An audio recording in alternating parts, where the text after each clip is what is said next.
Good morning. Thursday, February 6th. Hope you're having a good morning.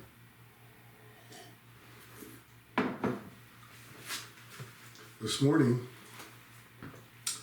I was in Numbers chapter 22 through 25. And the verse I want to share on was chapter 25, verse 1. So Numbers 22 through 25, and the verse I want to share on is 25, verse 1. The 22 to 24 is an interesting story, and to give some background to that first verse in 25, I'm just going to go over it real quick. The Hebrews were following God, and they were out in the desert. And when the kings from that area, he sees, all these people traveling, all these Hebrews, and he gets afraid that they will attack his city. And so they go and find the prophet Balaam. Interesting, Balaam wasn't part of the Jewish community. He wasn't a Hebrew, but he was a prophet of God. He was a man that heard God's voice, and they knew about him. And so they went and found him, and they wanted him to go and curse the Jewish people traveling.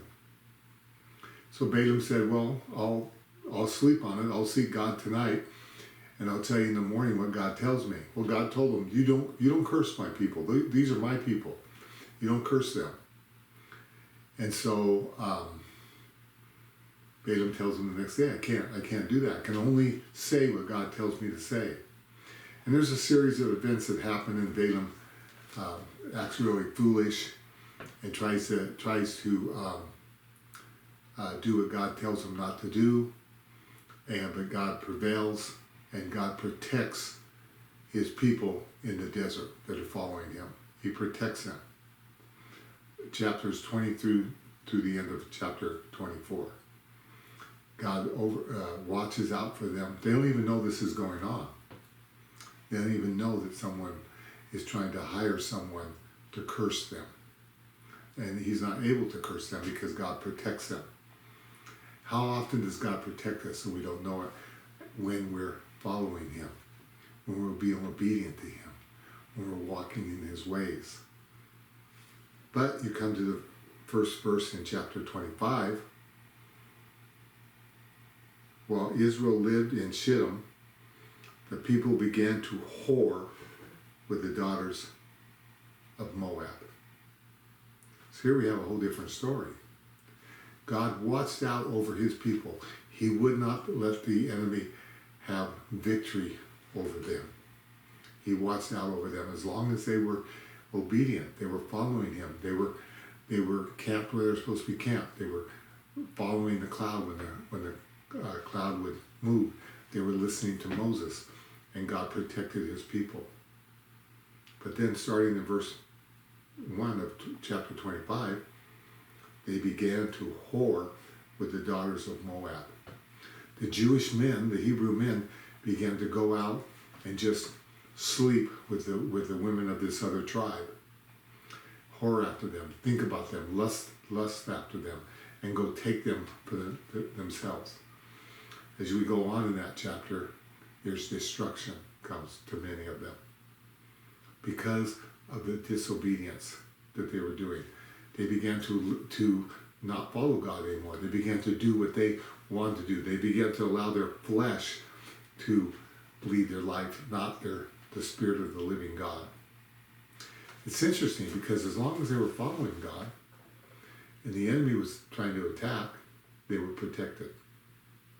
In the New Testament, it tells us we have an enemy. He hates us.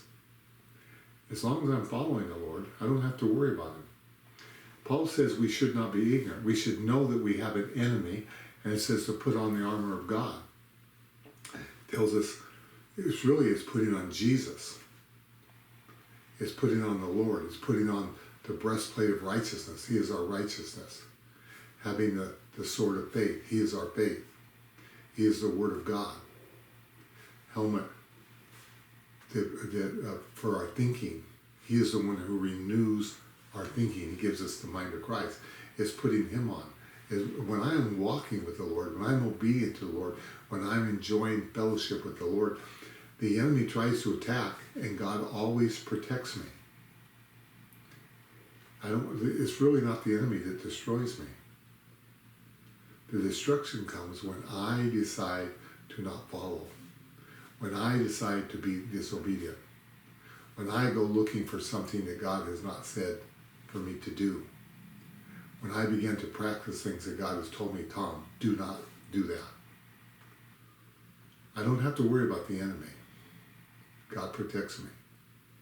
I just have to walk in Him. I have to trust in Him. I have to be obedient to Him. I have to spend time with Him, be in His Word, following what He tells me to do, and I'm protected from the enemy. When my destruction comes from within. My destruction for the believer comes when we decide to not follow Jesus, when we decide that we want to do what we want to do, and very quickly our life begins to fall apart. Very quickly, God never leaves us or forsakes us, but very quickly He allows the circumstances of our life. He begins to allow us to reap what we sow. My prayer is that we'll learn that. My prayer is that I will walk closer to the Lord, that we'll seek the Lord, that I'll listen for God's voice, knowing as long as I'm in His will, as long as I'm seeking Him, as long as I am walking in Jesus, I'm protected. But the minute I decide, you know what, I'm going to go back to doing the things I used to do, destruction will come. We lead ourselves into destruction. God leads us into victory. Thanks for listening to me today.